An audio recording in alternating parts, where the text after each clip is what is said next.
Mr. Elmendorf, we've been hearing a recurrent theme from the other side that recovery is pretty strong, the economy's getting better, all is well with the world. Let me ask you, are there more people working today or fewer people working today than at the on Inauguration Day of 2009?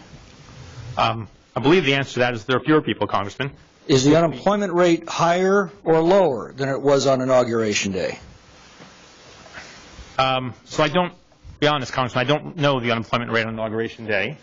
In January 2009, I believe it was 7.8%. Is that higher or lower than it is today? So the current rate is higher than that rate that you've identified, Congressman. And if the labor participation rate had remained the same as it was on Inauguration Day, that is, if so many workers didn't get discouraged and leave the workforce, what would the unemployment rate be today? Let me see if we have an answer to that question. I'm sorry, I don't have that offhand, Congressman. Would you say it's over 10%?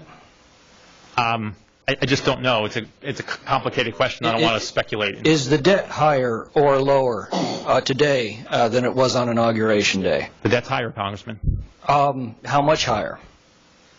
Again, Congressman, I have a lot of tables that don't really keep track of political events. They keep track mostly of economic events. Would $4.5 trillion more be in the ballpark? That may be right. I don't know. How about the price of a gallon of gasoline, more or less than it was on Inauguration Day? I'm sorry, Congressman, I don't know. Would it be up about 83%, perhaps?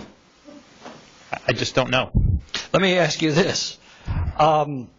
We heard it said, well, we just need to go back to the Clinton prosperity, and I would heartily agree with that. That looks awfully good by today's standards.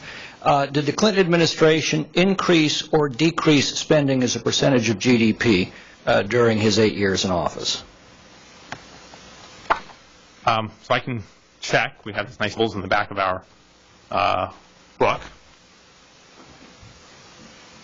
As a percentage of GDP, didn't it decrease under the Clinton administration by a whopping 3.5%? Yeah, so it depends, of course, how it aligns the fiscal years with the presidencies. Fiscal year 1994, for which the budget was set in 1993, spending was 21% of GDP, and in the year 2000, it was 18.2% of GDP. So he cut spending relative to GDP.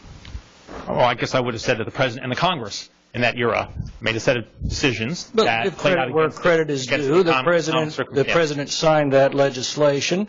Did he expand or contract the federal government's entitlement obligations during this period? That's a hard question to answer, Congressman. I'm referring specifically to the welfare reform that abolished the open-ended welfare system that we had at the time. Yes, so that was a change. I don't know. Turn in deficits or surpluses during the last 4 years of his administration? So there were several years of surpluses, Congressman.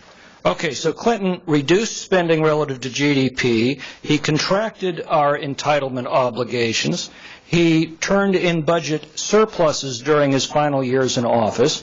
Bush, on the other hand, increased spending relative to GDP, expanded our entitlement obligations, and turned in major budget deficits. It seems to me that if increasing spending, increasing our entitlement obligations, and turning in major deficits were the path to prosperity, we should be in the golden age of the American economy right now.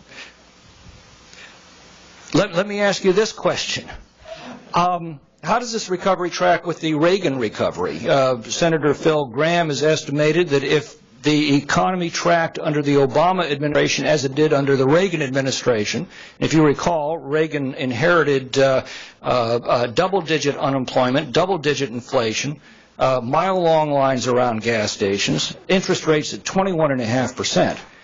Graham estimates that if the economy tracked today as it did under the Reagan years, at this point of the administration, there should be 16 million more Americans working with per capita income $4,000 higher than it is today. Do you have a comment on that? No doubt, Congressman, this recovery has been very unusually weak by U.S. historical experience, and we've shown charts like that. I think not in this outlook. One final quick question, and that is, last year we had a number of experts, including yourselves, of warning that we were about 5 years away at best from a sovereign debt crisis. Where are we today?